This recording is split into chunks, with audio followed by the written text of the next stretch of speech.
First question, do you have any doubt or clarification regarding the last lab, previous lab? No, if I ask any doubt, means you are supposed to read that, then only you will get doubt. Clarification means you can ask anything. If you want any clarification about the previous lab, please ask me. Any clarification? Everything is good. Great. Okay. Now coming to the forearm. The forearm corresponds to the leg in the lower leg. Correct? Forearm corresponds to the leg. In the forearm, there are two bones. Lateral is radius, medial is ulnar. But in the lower limb, in the leg, the tibia is medial, fibula is lateral. Tibia corresponds to radius. Tibia corresponds to radius. Fibula corresponds to ulna. But ulna is medial here, fibula is lateral there. Because of the reverse rotation of the limbers during development, there is difference in the location of these bones. Clear? That's clear. Okay? Okay. Now, in the forearm, there are only two compartments: flexor compartment, extensor compartment. Whereas in the leg, there is anterior or extensor compartment, posterior or flexor compartment, lateral or peroneal compartment, and there is a small subcutaneous medial compartment. Four compartments in the leg, two compartments in the forearm. Is it clear? For functional reasons, there are four compartments in the leg, but only two in the forearm. Now coming to the flexor compartment of the forearm, flexor compartment. Now in the flexor compartment, or each compartment has got its own muscle, its own nerve, its own vessels. Here, what are the muscles of the flexor compartment? The muscles of the flexor compartment include from lateral to medial. From lateral to medial, please see here. This is the pronator teres. From lateral to medial, that is the pronator teres. Okay, pronator teres. Flexor carpi radialis. Flexor carpi radialis.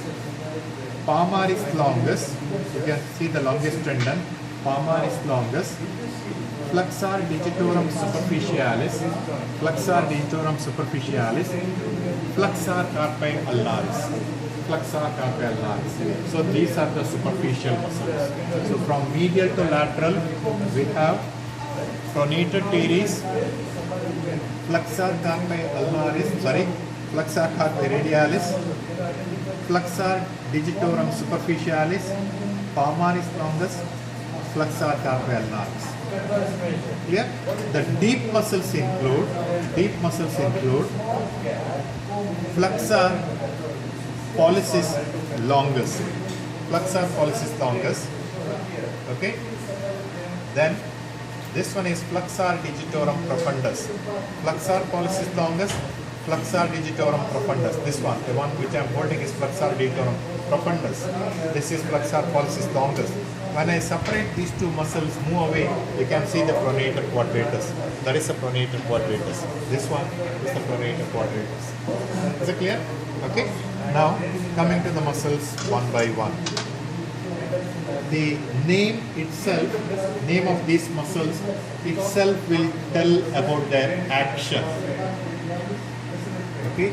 Pronator teres, pronator quadratus bring about pronation, which take place at the radio-ulnar joint, superior, middle, and inferior radio-ulnar joints. Is it clear?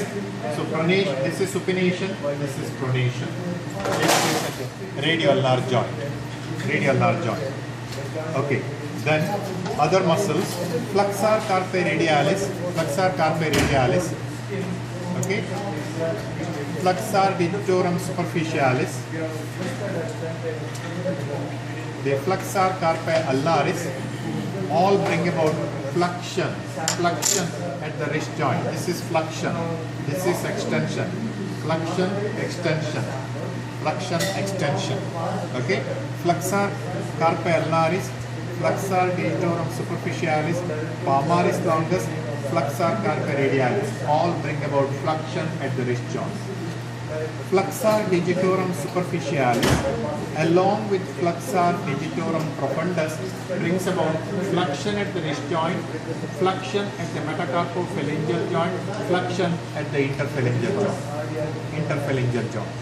Okay, flexion at the wrist joint, flexion at the metacarpophalangeal, flexion at the interphalangeal joint. Is it clear? Okay. The flexor carpi ulnaris, in addition, flexor carpi ulnaris along with extensor carpi ulnaris brings about adduction. This is adduction at the wrist joint. Adduction. Is it clear? Abduction, restricted, adduction. More adduction easily possible, but abduction is restricted because of the radius, articulation of the radius. Is it clear? Okay, adduction, abduction. Okay, and this is circumduction. Okay, now the flexor carpi ulnaris. I want to tell about flexor carpi ulnaris and palmaris longus. First, flexor carpi ulnaris. Flexor carpi ulnaris is attached to or inserted to a bone called as pisiform bone. Now, pisiform bone is an example for sesamoid bone. Sesamoid bone. What do you mean by sesamoid bone? The bone, or what are the features of the sesamoid bone? It should develop in a tendon of a muscle. The bone should develop in a tendon of a muscle. There is no periosteum. Sesamoid bones are not covered by periosteum. No primary center of ossification. No medullary cavity. Okay, no medullary cavity, and no Haversian system, no nutrient foramen.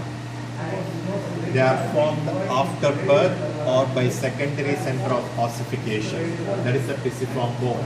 Largest sesamoid bone is the kneecap or the patella. Is it clear?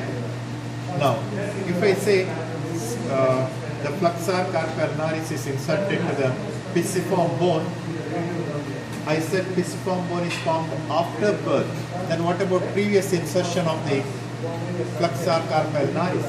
It is inserted to the hamate, pisohamate and pisometacarpal ligament, base of the fifth metacarpal bone. The pisometacarpal and pisohamate, so-called attachment of the flexor carpi ulnaris later becomes ligaments. And insertion becomes mainly, it gets inserted to the pisiform bone. Is it clear? I will come to it later again. Please remember the pisiform bone, it is a sesamoid bone. Okay, developing in the tendon of flexor carpi ulnaris. Flexor carpi ulnaris. Okay. Then palmaris longus. If you see here, this is the tendon of palmaris longus. For those who are going for DM ortho, it is very important. DM ortho. Palmaris longus, it is inserted to the flexor tenaculum and palmar aponeurosis. Now, palmar aponeurosis is the degenerated part of palmaris longus. But there are two views. First view says that it is the palmar aponeurosis is the degenerated part of palmaris longus. But where the palmaris longus muscle is absent, the palmar aponeurosis will be present. Then what is it a part of? It is the thickening of the deep fascia in the palm. In other words, there are two views regarding the morphology of palmar aponeurosis. One view, first view, says that it is the degenerated part of tendon of palmaris longus. Second view says that it is the thickening of the deep fascia when palmaris longus is absent. Is it clear? Please remember that. For ortho, DM ortho, this question was asked in the previous exam here for DM students. That's why I'm telling you. Okay. So that is palmar neurosis. Okay. Other muscles I showed, all the muscles I showed, correct? All the muscles I said. Nerve supply, I told the nerve supply? No. The flexor carpi ulnaris is supplied by ulnar nerve. And rest of the superficial muscles are supplied by median nerve. The deep muscles, that is flexor pollicis longus, flexor digitorum profundus, pronator quadratus, all are supplied by anterior interosseous branch of median nerve, except medial half of the flexor digitorum profundus, which is supplied by ulnar nerve. Now, you can see here, please see here, this is the anterior interosseous nerve. Can you see that? The one which I am holding is the anterior interosseous nerve. Here it is supplying the pronator quadratus, entering the deep surface of the pronator quadratus to supply it. This anterior interosseous nerve supplies flexor pollicis longus, pronator quadratus, lateral half of flexor digitorum profundus. For spotters, flexor digitorum profundus is important. The reason is, I'm not telling you should be asked. The reason is it is supplied by two nerves. It is supplied by two nerves. Medial half by the ulnar nerve, lateral half by anterior interosseous branch of median nerve. Anterior interosseous branch of median nerve. Isn't it? So that's why it is supplied by two nerves. That's why it is important. Such a muscle is called as hybrid muscle. Now we have to remember this nerve supply to tell the nerve supply of lumbricals. You know there are four lumbricals. You said lumbricals, isn't it? Four lumbricals. First, second, third, fourth. First, second, third, fourth. First and second lumbricals are supplied by anterior interosseous. First and second lumbricals are supplied by median nerve. Third and fourth lumbricals are supplied by ulnar nerve. Okay, first and second lumbricals are supplied by median nerve. Third and fourth lumbricals are supplied by ulnar nerve. If you see here, the lumbricals which are supplied by median nerve are the two tendons of flexor digitorum profundus, which is supplied by anterior interosseous branch of median nerve. So median nerve is supplying the half of flexor digitorum profundus. Same here, two muscles are supplied by median nerve. The medial half of the flexor digitorum profundus, or the tendons going to the ring and the little finger, are supplied by ulnar nerve. The third and fourth lumbricals are supplied by ulnar nerve. You can remember that. Please remember like that. Okay? So that is about the muscles, nerve supply. Now coming to the vessels. Can you see here? This is the radial artery. This is the radial artery. Radial artery is one of the terminal branch of brachial artery, given off almost in relation to the neck of the radius. Now this is the radial artery, and this one is the ulnar artery. Radial artery, ulnar artery. Radial artery is quite superficial in its course. It lies on, during its course, it lies on the tendon of biceps brachii. It lies on supinator muscle. It lies on pronator teres. It lies on the origin of flexor pollicis longus, and it lies on the lower end of the radius. Now here it is lying on the lower end of the radius. The background is bony. Okay, background is hard. That's why you can feel the pulsation of the radial artery. That is why radial pulse is internationally accepted one. How will you look for the radial pulse? How will you look for the pulse?